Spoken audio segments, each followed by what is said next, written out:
निदेशालय से लेकर जिला कार्यालयों में डेपुटेशन पर बैठे शिक्षकों को जल्द ट्रांसफर ड्राइव में शामिल किया जाएगा। यदि कोई दूसरी जगह भी है तो वो शिक्षक भी उस ड्राइव में शामिल होगा। कुछ शिक्षक लंबे समय से निदेशालय में जमे हुए हैं।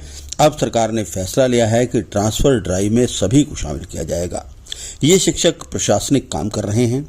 शिक्षा मंत्री महिपाल ढांडा ने कहा है कि सभी ड्राइव में शामिल होंगे। राजस्थान में एक टीचर के डेपुटेशन पर जाने को लेकर पूछे गए सवाल पर ढांडा ने कहा कि कई बार सभी तथ्य देखने के बाद ही ऐसा फैसला लिया जाता है। शिक्षा मंत्री ढांडा ने कहा कि अभी तक कोई स्कूल बंद करने का फैसला नहीं लिया गया है। अभी दाखिले बढ़ाने पर जोर दिया जा रहा है। निदेशालय में भ्रष्टाचार और उनके नाम पर हस्तक्षेप करने को लेकर पूछे गए सवाल पर उन्होंने कहा कि यदि कोई मामला आएगा तो कार्रवाई होगी। उन्होंने कहा यदि कोई सगा और रिश्तेदार भी उनका नाम लेगा तो बर्दाश्त नहीं होगा। ढांडा ने कहा कि वे खुद शिक्षा सदन में 3-4 बार गए हैं, लोगों से बातचीत की है। उन्होंने कहा कि उन्होंने अधिकारियों से हर फाइल हिंदी में तैयार करने के भी निर्देश दिए हैं। शिक्षा मंत्री ने कहा कि अभी तक कोई स्कूल बंद करने का फैसला नहीं लिया गया है। अभी दाखिले बढ़ाने पर जोर दिया जा रहा है। राज्य के सरकारी स्कूलों में अब IAS, IPS, HCS और HPS भी हर सप्ताह दौरा करेंगे। इसे लेकर शिक्षा मंत्री महिपाल ढांडा ने सभी जिलों के DCs और SPs को पत्र लिखे हैं।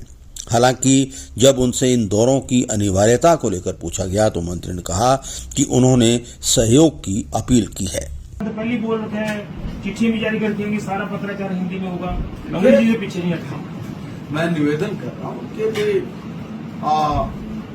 मैं फिर आपके चैनल के माध्यम से भी कह रहा हूँ, सबको कह रहा हूँ, हिंदी मेरी राष्ट्रभाषा है। इंग्लिश बोलने वाले मुश्किल से 5% लोग भी नहीं होंगे हरियाणा में, अगर जो आप पूरा वो देखेंगे तो 5-7% लोग जो इंग्लिश में परफेक्ट हैं, तो ये जो 90-95% लोग हैं उनके काम तो हिंदी में नहीं होंगे, तो बेचारे ठीक से समझ नहीं पाएंगे कि भी इसमें लिखा क्या है, इसका निर्णय क्या है। तो क्यों ना सबके लिए जो जरूरी है, जिसको सब समझ सके, वो क्यों नहीं लागू हो। तो इसलिए मैंडेटरी कहना था कि भाई आप लोग हर फाइल हिंदी में लिख के लेके आए और उस पर काम शुरू हो गया। जरूरी है, मेरी राष्ट्रभाषा है और मैं अपने काम को, जो मेरा काम है, मुझको समझूं। अब बहुत सारे ऐसे काम होते, पत्र अगर आप लोग इंग्लिश में लिख के वहाँ दे दो कि कौन पढ़ेगा उसको। हायर एजुकेशन की, स्कूल एजुकेशन सब हिंदी में फाइल थे। आपके स्कूलों के कई टीचर जो है वो डेपुटेशन पे हैं।